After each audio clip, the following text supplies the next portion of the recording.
¿Es verdad que el protocolo de conmoción de la Liga MX femenil no funciona? ¿Qué es lo que dice? ¿Quién lo valida? ¿Qué dicen los estándares internacionales? ¿Realmente hay otras ligas que estén haciendo mejor trabajo que la nuestra? Bueno, pues eso lo vamos a averiguar el día de hoy. Yo soy futbolera y estás en el episodio 136.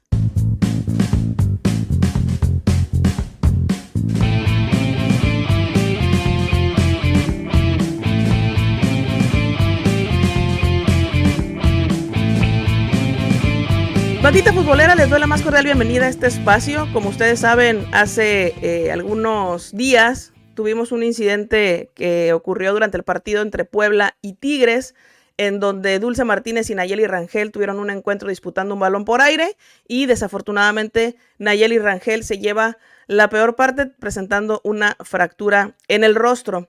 Después de este incidente vi en redes sociales videos de gente cuestionando y asegurando que había habido negligencia por parte de la Liga MX femenil, que los protocolos de conmoción que teníamos no funcionaban, que era inadmisible que no hubiera un carrito de las desgracias en la escena, y creo que es entendible que desde las vísceras a veces hagamos ese tipo de cuestionamientos, y antes de emitir una opinión en particular, quería informarme, quería leer qué es lo que dice el protocolo, quién valida ese protocolo, cuáles son las autoridades en la materia que de alguna manera palomean todo lo que viene ahí, si hay alguna oportunidad de mejora, qué es lo que hacen en otras ligas, qué sucede en el estadio antes de que arranque un partido para que se pueda desarrollar.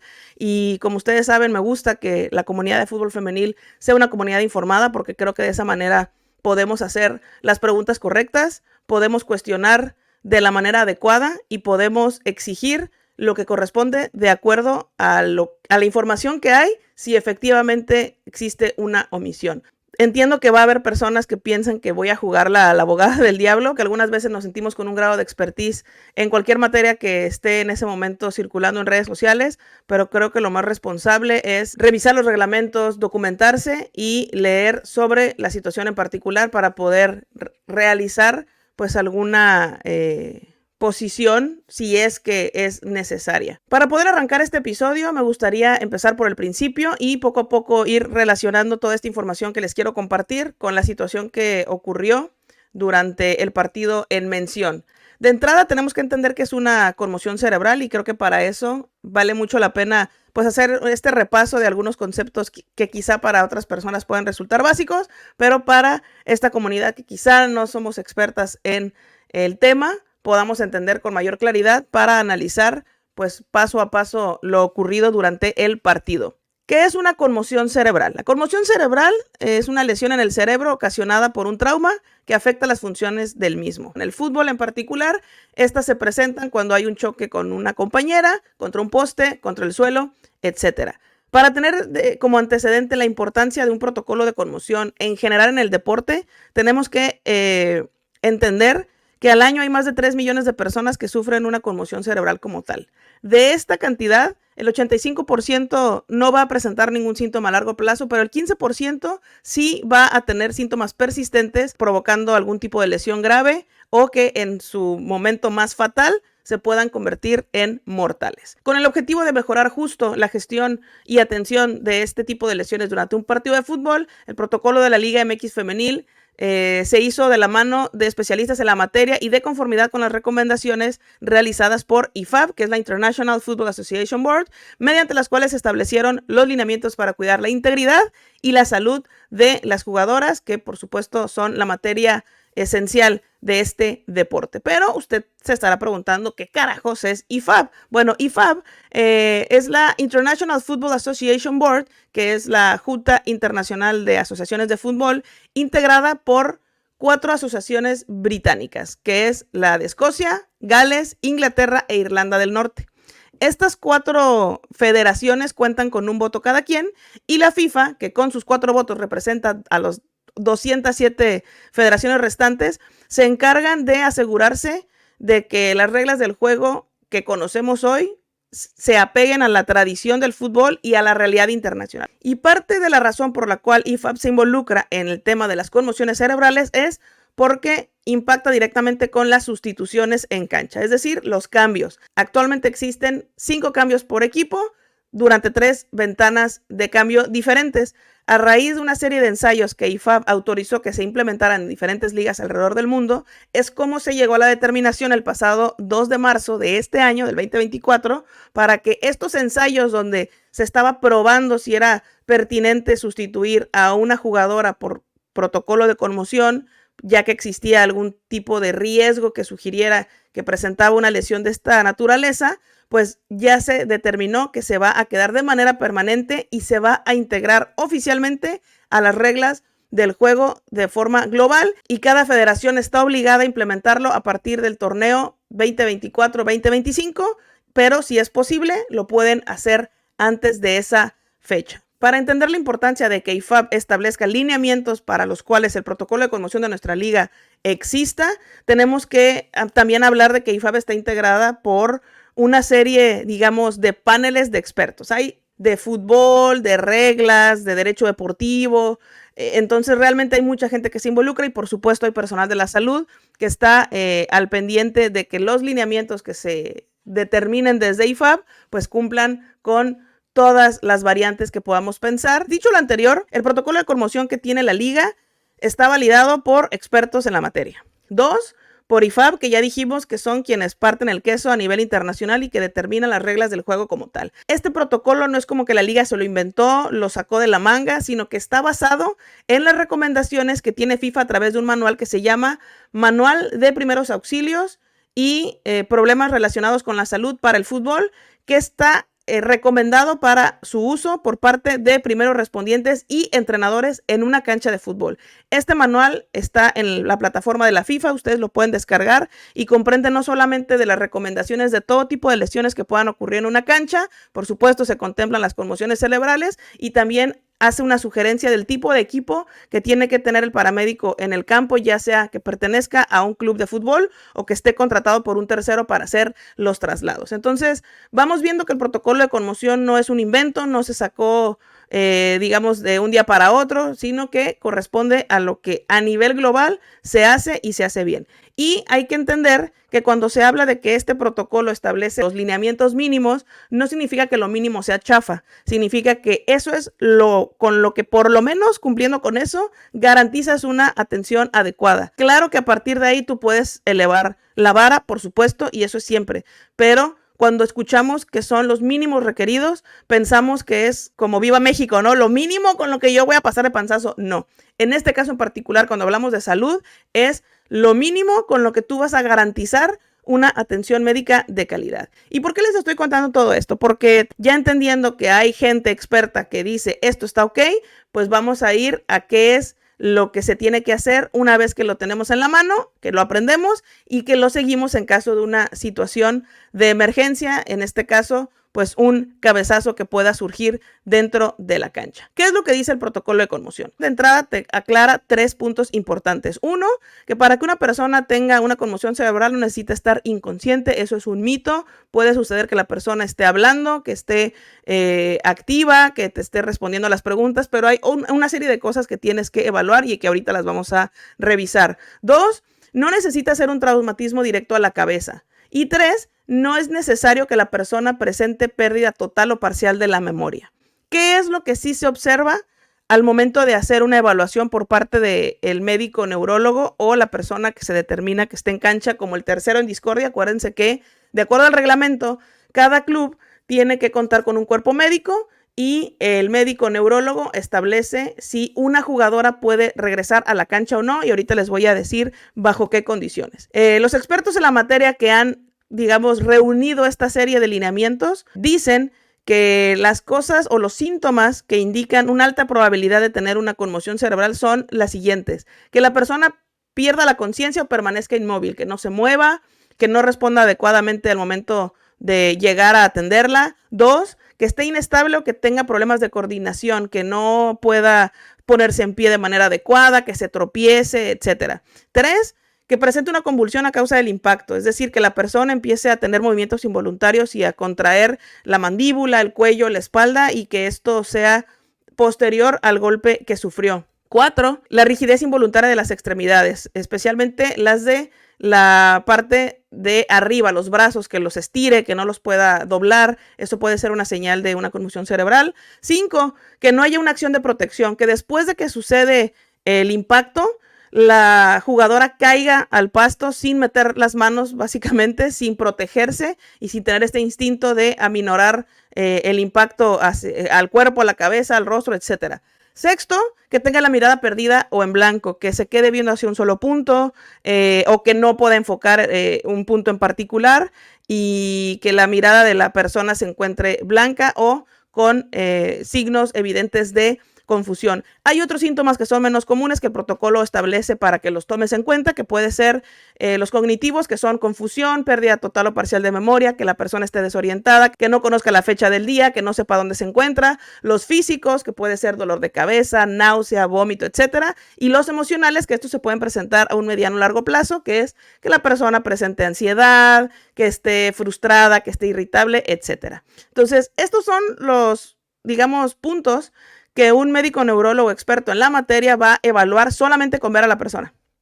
Entonces, si ustedes están pensando que un médico neurólogo va a llegar y va a intervenir a la persona, la va a agarrar y va a quitar a todos de la escena para poder trabajar, no es así.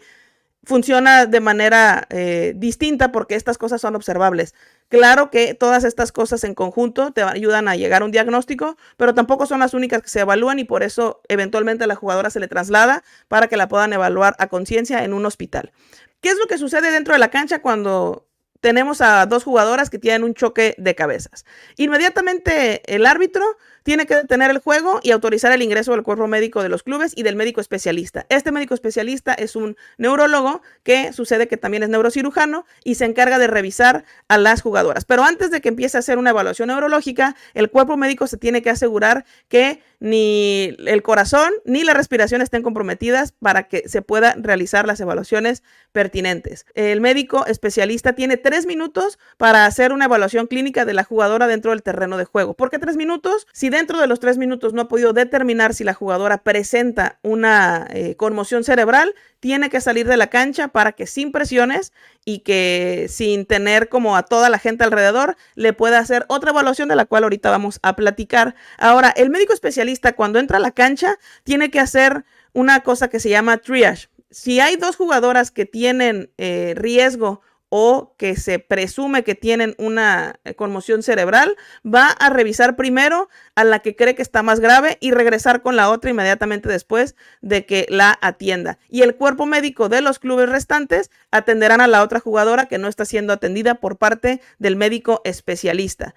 Una vez que el médico especialista dice, ¿sabes qué? Sí tiene síntomas que pudieran ser presumibles de una conmoción cerebral, vamos a sacarla del terreno de juego y le vamos a hacer otra evaluación. Aquí quiero que entiendan que el médico especialista, esta evaluación que realiza la hace de manera fluida. Una vez que la jugadora ya está fuera de la cancha, se le realiza una cosa que se llama SCAT-5, que es una evaluación estandarizada de conmoción cerebral. Esta herramienta como tal, lo que busca es que personal de la salud certificado y médicos puedan seguir una serie de preguntas que les ayuda a determinar si la jugadora tiene una conmoción. Esto está diseñado específicamente para lesiones que puedan desencadenar una conmoción cerebral en el deporte y está hecha para personas expertas en temas de salud.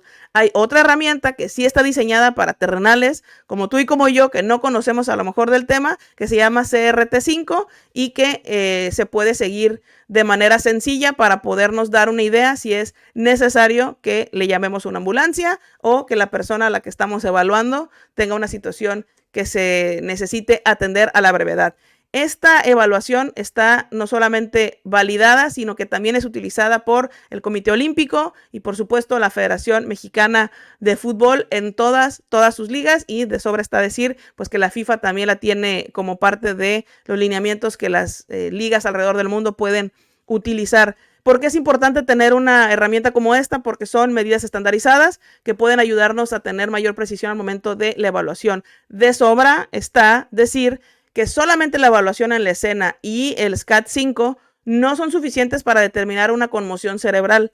Tienes que tener una evaluación en el hospital de manera especializada y con otra serie de pruebas para poder garantizar que tu diagnóstico es correcto. Ya tenemos lo que es una conmoción cerebral, ya sabemos cuál es el procedimiento de alguna forma que se sigue en cancha, ya entendimos cuáles son los aspectos que se tienen que evaluar por parte del médico especialista. Bueno, y antes del partido, ¿quién se asegura que todas estas cosas vayan a funcionar? Bueno, pues hay una figura que se llama comisario de partido, la máxima autoridad en el recinto. Si el árbitro lo es dentro de la cancha, el comisario de partido lo es en todo lo demás. Y junto con el director de seguridad del estadio del club organizador, se encargan de realizar una serie de actividades para garantizar que se cuenta con todo lo que el estadio tiene que tener antes del silbatazo inicial, y esto sucede horas antes. Se realizan recorridos con seguridad pública y privada, protección civil y servicios médicos para asegurarse que todo lo que se acordó que haya exista como tal. Dentro de estas actividades es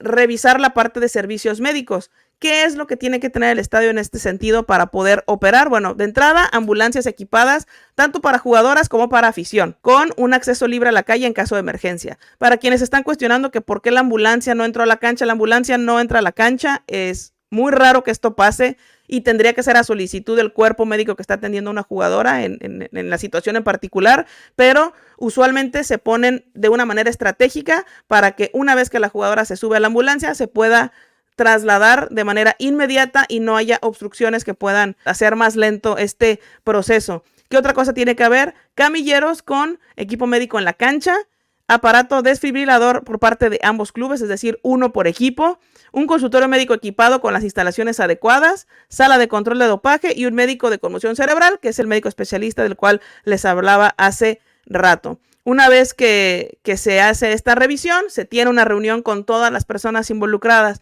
para que la operación del partido se lleve a cabo y determinar los últimos detalles. Usted puede pensar, pero ahí no dice, o usted no me está diciendo que esto es obligatorio para arrancar un partido. Bueno, porque acuérdense que el comisario de partido es la máxima autoridad.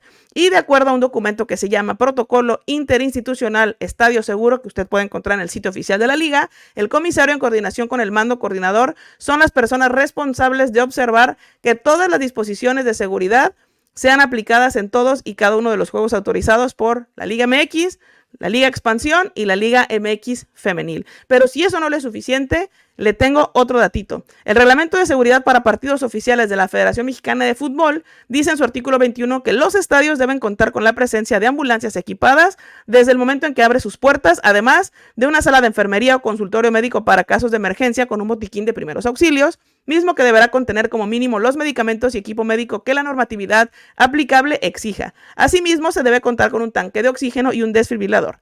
Adicionalmente, se tiene que contar con una ambulancia equipada que se encuentre disponible 90 minutos antes de iniciar el juego para las personas que integran, digamos, el partido, jugadoras, oficiales, etcétera, misma que tiene que estar ubicada en una zona de la cancha que tenga libre salida a la calle. Los clubes locales le tienen que informar al comisario y al club visitante el nombre, la ubicación y el tiempo de recorrido del hospital sede que se va a designar para que en caso de un traslado allá se lleve a la jugadora lesionada. Y en este mismo reglamento también se establece como una línea de tiempo donde te dice en qué momento antes del partido tienes que tener ciertas cosas. Y en la parte donde habla de las ambulancias de servicios médicos para estacionarse en la entrada, requiere que 3 horas y media antes de que el partido arranque, estas ambulancias ya estén en el lugar. Hay otro documento también que se llama Manual de Protección Civil Estadio Seguro, que, entre otras cosas, cuenta como una guía de revisión para que Protección Civil pueda palomear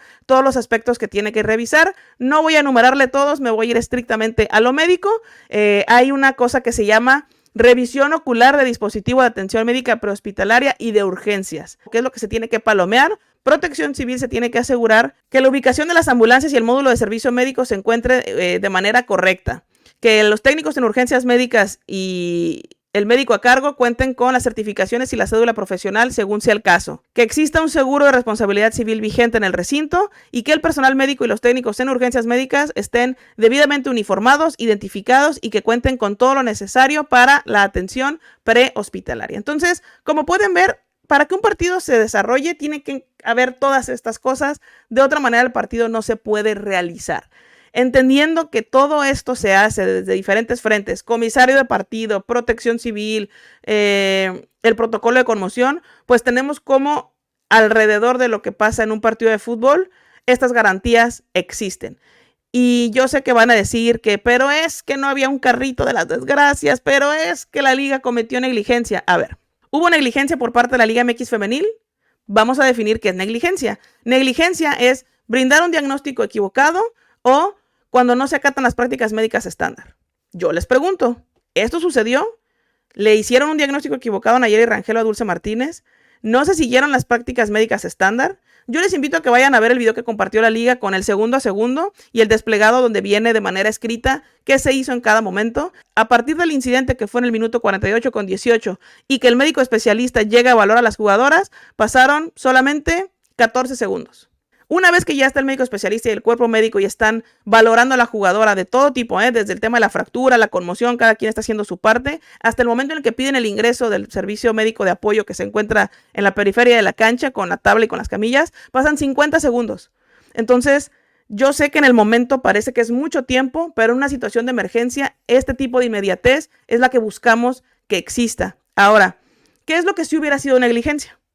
Que no hubiera habido cuerpo médico certificado, que los clubes hubieran saltado a la cancha sin tener a personal de la salud experto o experta o experte en la materia, que no tuvieran equipo de primeros auxilios, que el personal médico hubiera hecho maniobras que están fuera de los estándares internacionales, que no hubiera habido ambulancia en la escena. ¿Y saben qué no es negligencia? Tener un carrito. Yo sé que mediáticamente un carrito de las desgracias se ve padrísimo y ayuda muchísimo en la comodidad del traslado, pero no es un requisito. ¿Por qué? Porque lo más importante cuando hay una situación de emergencia es la atención que brindas desde el momento del incidente hasta que llega la atención médica de primeros auxilios. Eso es lo más importante. No estoy diciendo que el traslado como quiera, no, pero hay que entender que de la cancha a la ambulancia son segundos. Y usted puede decir, sí, pero los segundos salvan vidas, claro, pero para que tú decidas trasladar a la persona de la cancha a la ambulancia del hospital, la persona ya la tuviste que haber estabilizado en la escena, no en otro momento. Y es mejor estabilizar a la persona en la escena y no comprometer el tema de la velocidad de traslado, porque a veces por querértela llevar rápido o la puedes lesionar o puedes omitir algún tipo de síntoma que haga que tu diagnóstico ahí sí sea equivocado. Obviamente el tema del carrito hace mucho ruido, pero no es obligatorio. Oye, tía futbolera, pero pues es que las jugadoras de Tigres se metieron con la camilla, ¿cómo es posible? A ver, de entrada hay que determinar que si bien las jugadoras lo hacen desde un lugar donde querían ayudar y claro que querían acelerar el proceso porque escuchaban a Nayeli Rangel cómo se quejaba, porque pues le dolía, porque al final pues tuvo una fractura importante en el rostro, pero ¿realmente era necesario meter la camilla?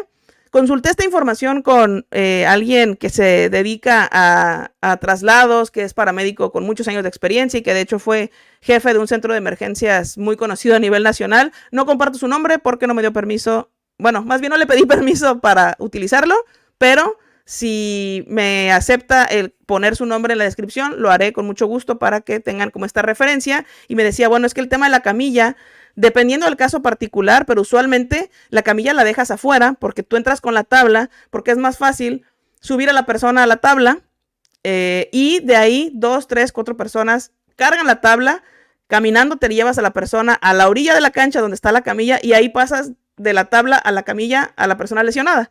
¿Por qué? Porque la camilla tiene unas patitas chiquitas y delgadas que se pueden atorar en el pasto y que lo hacen más complicado. Con la pura camilla como tal, ahora imagínate con peso de una persona lastimada, pues lo hace todavía más complicado. Entonces lo más rápido, entre comillas, es subir a la persona a la tabla, sacarla de la cancha y afuera de la cancha hacer el cambio de la tabla a la camilla. ¿Qué es lo que sucede? Se desesperan las jugadoras de Tigres, ingresan la camilla y si se fijan en algún momento del video que comparte la liga, se ve creo que a Belén Cruz aventando la tabla para afuera porque pues si ya está la camilla ahí, pues obviamente el cuerpo médico de Tigres no iba a decir, no, saquen la camilla y nos la llevamos cargando. Pues no, ya estando ahí, aprovechan que Nayeli Rangel puede caminar y le piden que se suba a la camilla. ¿Por qué?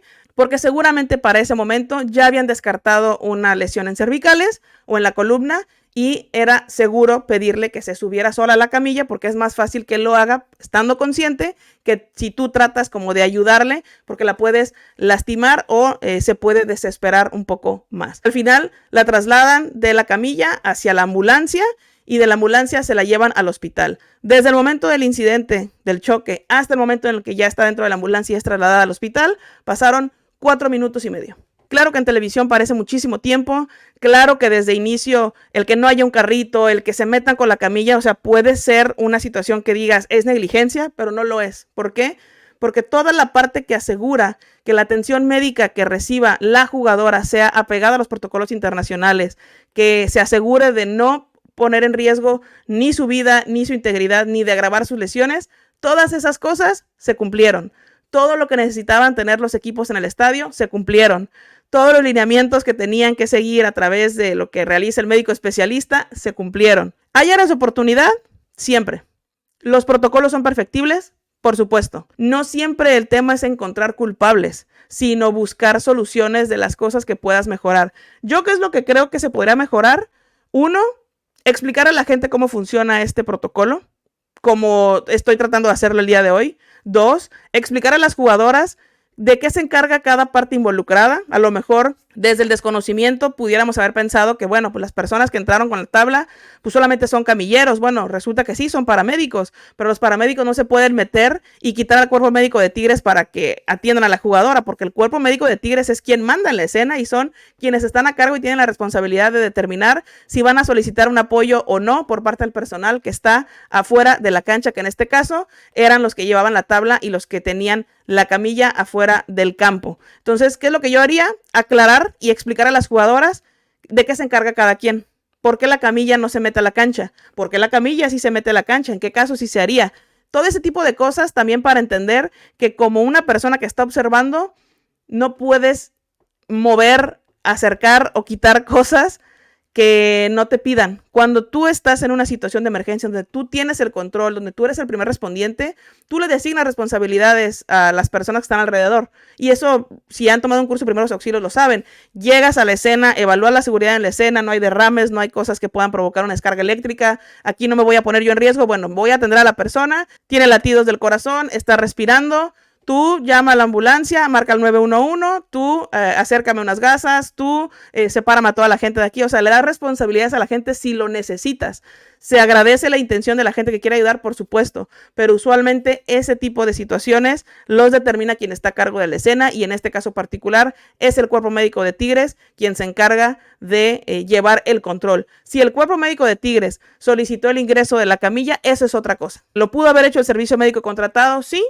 Se pudo haber ido corriendo y traer la camilla. ¿Lo hicieron las jugadoras para ayudar y hacerlo más rápido? También. Pero lo que quiero llegar es que si entendemos para qué está cada persona, cuáles son las responsabilidades de cada quien, creo que también como jugadoras, como afición, como cuerpo técnico, como personal del estadio, podemos contribuir a que lo que nos corresponda, si es que hay algo que nos corresponde, lo hagamos de manera eficiente. Otra cosa que yo agregaría, que esto pues no es como tal un área de oportunidad, pero obedece a otro tipo de cuestionamientos que ya van a otros temas, es, pues sí, a lo mejor el tema del carrito nos podría ayudar, ¿no? El que todos los equipos tengan uno para las dos categorías. El saber que Puebla varonil sí tiene un carrito a su disposición, pero por un tema de patrocinio probablemente no estuvo para el partido femenil, pues eso te hace cuestionarle al Club Puebla, oye, porque tu infraestructura que tienes para varonil no está a disposición de femenil al 100%, pero eso ya es otra conversación, ya es otro cuestionamiento que ya no forma parte de la narrativa de que si estuvo bien o no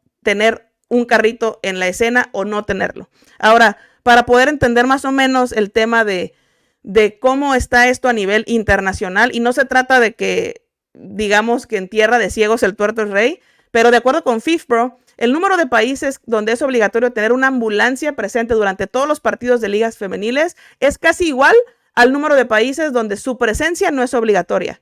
Algunas ligas solamente tienen que tener a un médico en la escena o un botiquín de primeros auxilios en el estadio, mientras que otras ligas como la de Escocia, si tú tienes pensado que vas a recibir aproximadamente a 5,000 personas o más, entonces sí tienes que tener una ambulancia. En Chipre, por ejemplo, la ambulancia solamente es obligatoria en los partidos de liga varonil.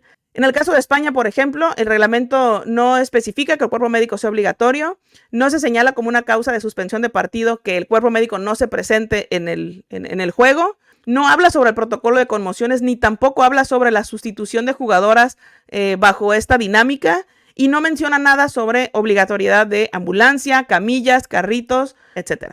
¿Qué es lo que dice la liga inglesa? Hay unas cosas que se llaman regulaciones médicas para la liga como tal, y estas no mencionan tampoco que haya una obligación de los equipos de tener una ambulancia.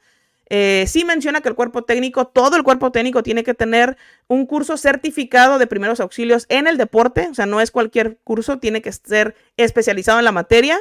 Te pide que todos los equipos cuenten con la presencia de un médico en todos los partidos en casa y que cada club tenga que contar también con un fisioterapeuta durante el desarrollo de un partido. No se permite que nadie más que el médico o el fisioterapeuta que tiene el club atienda a las jugadoras dentro del terreno de juego, y los clubes tienen que proporcionarle a sus equipos deportivos todo el equipo de primeros auxilios de emergencia para cada uno de los encuentros y de las sesiones de entrenamiento, que puede incluir, pero no está limitado a, tabla vertebral, collarín cervical, férulas para fracturas, muletas, camillas, etc.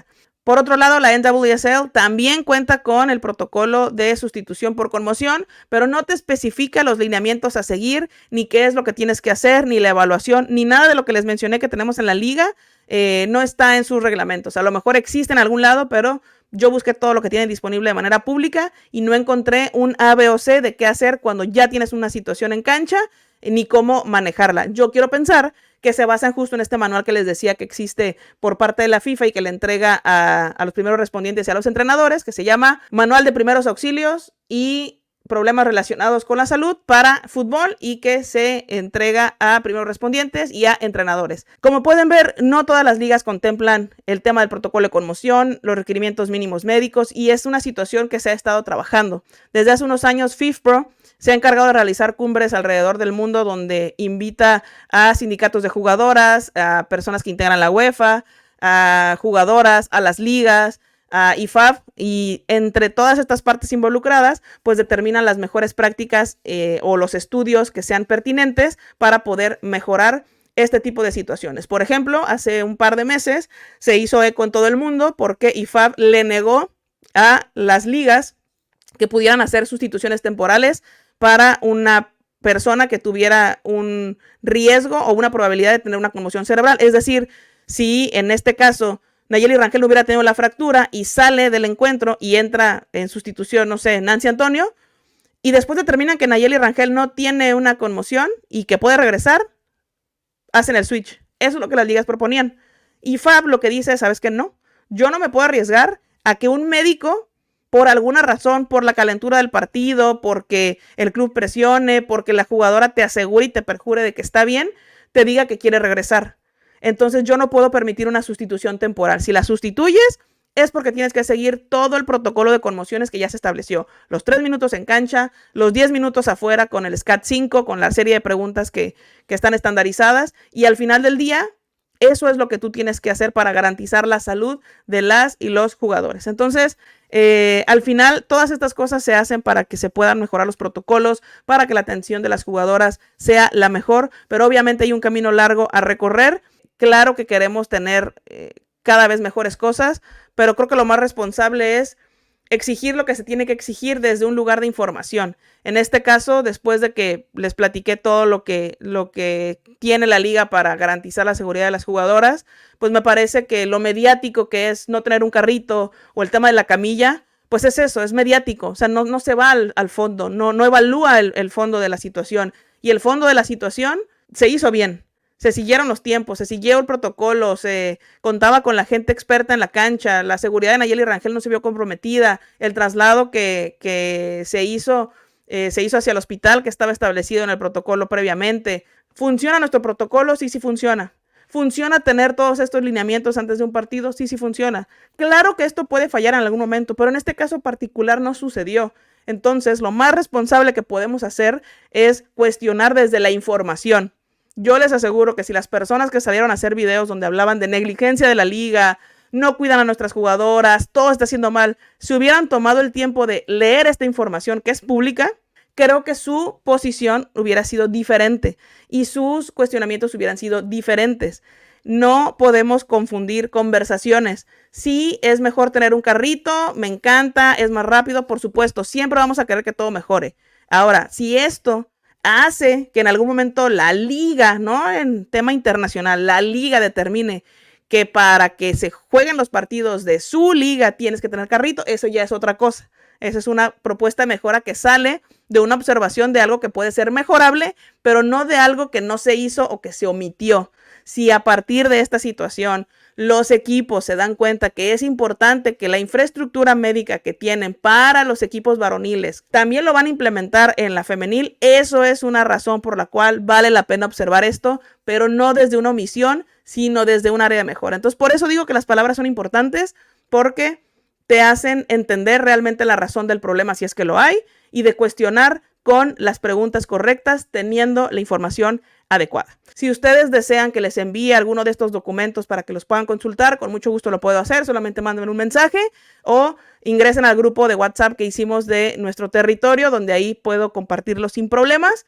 Y de verdad que vale mucho la pena echarse un clavado a estas cosas. Insisto, tenemos que ser una comunidad de fútbol femenil informada. Tenemos que tener todas las referencias posibles para entender cuándo sí tenemos que exigir y cuándo tenemos que cuestionar y cuándo tenemos que aplaudir también lo que sí está jalando, lo que sí se está haciendo bien. Ustedes lo saben, yo he sido una de las personas que ha sido más inquisitiva con la liga en temas donde a mi criterio ha faltado transparencia. Entiendo que puedo estar equivocada y que hay razones de peso por las cuales a veces la información en total no se comparte. Digo, ya tuvimos a Marisol Ibarra aquí que nos explicó por qué razón a veces lo que creemos que debió haber hecho la liga pues no se hizo, y entiendes que hay un trasfondo donde dices, claro, por eso es que no se hizo A, B o C. Pero también creo que vale mucho la pena reconocer cuando los protocolos que garantizan la seguridad de las jugadoras se están siguiendo, y que si nuestro foco rojo está en cosas que no son obligatorias o que cuestionamos por ignorancia, híjole, ahí es donde tenemos que hacer una pausa, respirar, pensar en frío, ser responsables con las palabras que utilizamos, porque nunca sabemos quién nos lee o quién nos escucha y quién va a tomar nuestra información sin investigar más como la verdad absoluta. Recuerden seguirme en mis redes sociales como Futbolera, el 13 en lugar de la L y la E, y que si están escuchando este episodio en Spotify le pueden dar 5 estrellas al podcast, interactúen con la encuesta, con las respuestas, con las preguntas, etcétera, para que podamos pues, estar en contacto y en comunicación por allá. Y por supuesto, ya tenemos contenido exclusivo en mi cuenta de Instagram. Váyanse para allá, suscríbanse, van a tener acceso a videos específicos sobre episodios que no son publicados en ningún otro lado, detrás de cámaras, anécdotas, en fin, mucha información que solamente verá la luz en el contenido exclusivo en mi perfil. Entren a futbolera.mx y entérense de toda la información de fútbol femenil, porque, ojo, este año puede ser que estemos enfocándonos un poquito más en la NWSL de cara a la Summer Cup. Cuídense mucho. Nos escuchamos el próximo martes. Bye, bye.